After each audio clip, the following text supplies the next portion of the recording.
Hi, everybody.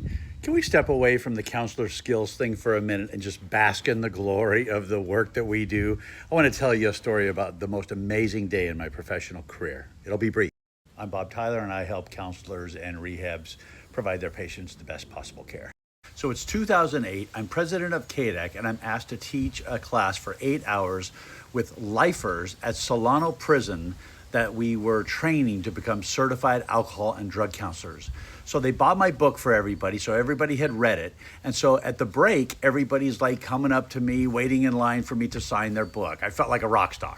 So I told this story about I was teaching on shame and self-esteem stuff, and I gave an example of my own low self-esteem. So I told this brief story about my dad lining me and my three brothers up, saying what he thought we'd be when we grew up. One was going to be a doctor, another was going to be a lawyer, another was going to be an entertainer, and got to me and said I'd be a trash collector. Yeah, what's a 10-year-old boy supposed to do with this information? So I just picked a random bench to have lunch with some guys, and this white middle-aged dude, like I was at the time, volunteered that he was in for murder one. He's never getting out, and the reason he's never getting out is because he's never going to admit to a crime that he didn't commit.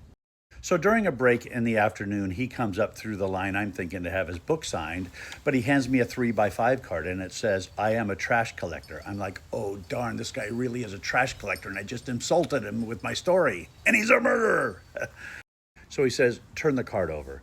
So I turn it over. In this beautiful handwriting, it says, "Well, it turns out your dad was right. You are a trash collector of sorts. You pull people out of the gutter, you clean them up, and you polish them until they shine like a collector's item." Yeah, from a lifer in prison. So a follow-up to the story is the man called me from Orange County, and he was out. And he was out because the man that actually committed the crime confessed. So I just want to let you all know that I am absolutely honored to be walking hand in hand with my fellow trash collectors. Thank you for doing this work.